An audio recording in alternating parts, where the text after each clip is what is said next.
संविधान पे कई बार बोला और कई बार बोला जाता है कि हमारे संविधान में तो नहीं लिखा, हमारे को अपनी आस्था स्वयं से बोलनी है। संविधान में यह भी तो नहीं लिखा कि झूठ बोल दिए, चुपके से पीछे हट जाइए, नहीं जाना राम मंदिर मत जाइए। अरे प्रस्ताव आया था, उस पर कुछ बोल देते। आपने इतना उनको कहा कि प्रस्ताव पे आपने एक शब्द भी क्यों नहीं कहा, तो उन्होंने कहा मेरे नेता ने कहा है कि मैं जाऊंगा। बहुत अच्छा काम किया, अब क्यों जाएंगे? संविधान में लिखा है जाने के लिए, पर संविधान में तो नहीं लिखा, पर आपको लग रहा है कि कहीं ना कहीं कुछ छूट ना जाए। ये तो हुई बात राम मंदिर की, पर आपने फैक्ट पे बड़ी बात कही। आपने कहा डेटा में ज्यादा नहीं जाऊंगा। आपने कहा कि आपने कहा कि शिक्षा का बजट 1,16,000 करोड़ हुआ, पर पूरा नहीं खर्चा जाता। आज से पहले प्रधानमंत्री नरेंद्र मोदी जी के आने से पहले कभी भी शिक्षा का बजट 1 लाख करोड़ को क्रॉस नहीं किया। जो सरकार 1 लाख करोड़ का शिक्षा का बजट लेकर के आई, उस पर आप प्रश्न उठाना चाहते हैं कि शिक्षा का बजट कितना है। और पैनल पे मैं युवा हूं इसलिए कह देता हूं। और सौरभ जी, अंतिम 10 सेकंड, इसी सदन में, इसी सत्र में व्हाइट पेपर भी आया है। उस व्हाइट पेपर ने आपके कुकर्मों को भी दिखाया है कि कैसे एनडीए की सरकार 3.9% का इन्फ्लेशन छोड़ करके गई थी और आप उसको 12.9 तक लेके गए, और जब सरकार से हटे तो 9.7 था। उसने दिखाया कि कैसे 6 महीने का फॉरेन कांग्रेस पूछती है उसमें बेरोजगारी के आंकड़े की भी तुलना है। हाँ बिल्कुल, यूपीए की और बिल्कुल सरकार बेरोजगारी के आंकड़ों की इसलिए तुलना है क्योंकि जितना रोजगार सृजन इस सरकार में मात्र डिजिटल सेक्टर में, सौरभ जी, 6.7 करोड़ मात्र डिजिटल सेक्टर में ये सरकार में किया है। आप कितना कर पाए? ज्योति जी जवाब। देखिए, सब बात ठीक है। इनके जो 10 साल अन्याय काल रहे और अभी कुछ दिन और बचे हुए हैं, कांग्रेस पार्टी और विपक्ष की पार्टियां इनसे क्या पूछती है और इनसे क्या अपेक्षा रखती है? यही तो रखती है ना कि आप जितनी बातों को बोल के आए हैं उसको करें तो हम उसको राम राज्य मानेंगे।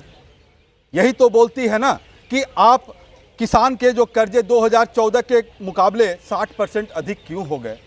आपसे विपक्ष की पार्टियां तो इतनी ही बात कहती है ना कि 10 सालों में उद्योगपतियों के 7.5 लाख करोड़ कर्ज माफ कर दिए, क्यों कर दिए, किसानों के क्यों नहीं किए।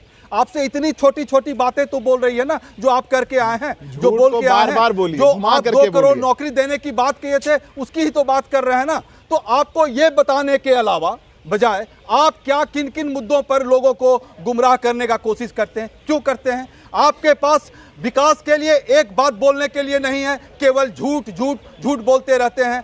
चले जाते हैं नेहरू जी पर, नेहरू जी के बारे में मोदी जी को कुछ पता नहीं है, मैं 10 सेकंड का जवाब देते हैं। लेकिन देखिए, आपको जब मौका मिला, आपको जन लोगों ने वोट दिया, सरकार में लाया, तो जो बातें की हैं उसको आप बोलें, क्यों नहीं बोलते हैं? आप अगर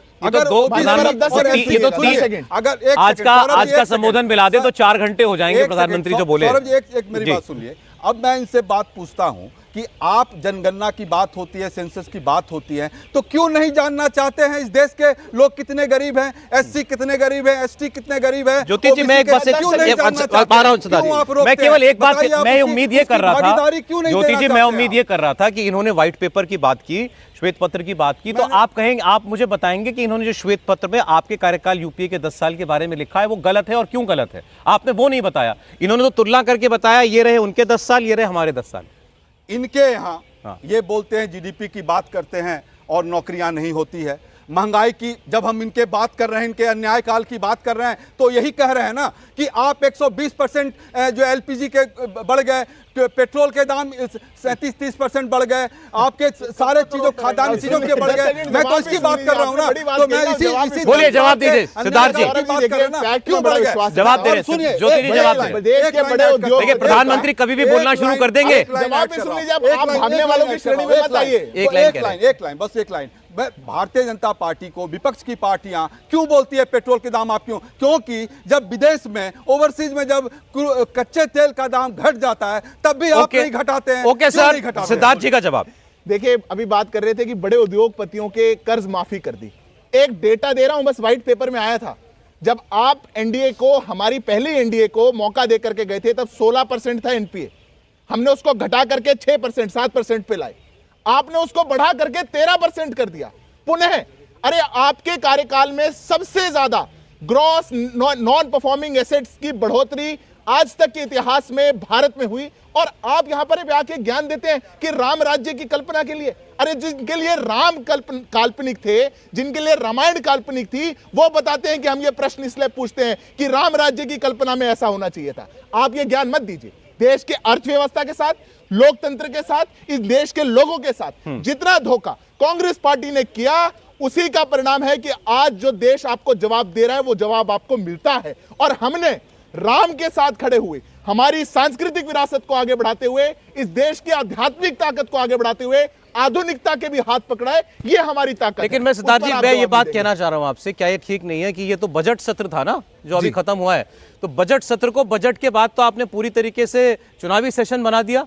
जैसे व्हाइट पेपर लाए तो उसमें भी ये वर्सेस हम, उसके बाद राम मंदिर को पूरा एक दिन। नहीं, देखिए सौरभ जी, ऐसा है कि बजट सेशन में देश की, इंटरिम बजट के सेशन में देश की अर्थव्यवस्था की चिंता हुई।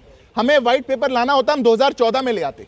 हम इसलिए नहीं लाए थे क्योंकि हमें पता था कि अगर इस अर्थव्यवस्था की हालत देश के सामने आई तो इन्वेस्टमेंट्स भी कम हो सकती है, कॉन्फिडेंस भी कम हो सकता है और ये व्यवस्था डूब सकती है। हम अभी इसलिए लेकर के आए कि आप जब 10 साल पूरे हो रहे हैं और ये सत्र खत्म हो रहा है, अब इसलिए लाए क्योंकि चुनाव है 2 महीने बाद, क्योंकि देश को पता होना चाहिए कि इस देश के साथ क्या हुआ था। ये हमारी जिम्मेदारी है, नैतिक जिम्मेदारी है। आप वैसे तो जैसे कि आप वैसे आप पॉलिटिकल आदमी नहीं है, लेकिन क्या बताना चाहते हैं कि क्या नहीं हुआ के माध्यम से राजनीति हो रही है? मिले तो ये नहीं बताना ज्योति चाहते जी, एक मिनट, कि आपने क्या किया? बंसल जी की बात। क्या गैर बात है? बंसल जी, आपको इसीलिए ज्योति जी, 2024 में प्लीज, 140 प्लीज, आपको भगाया सर प्लीज, बंसल जी।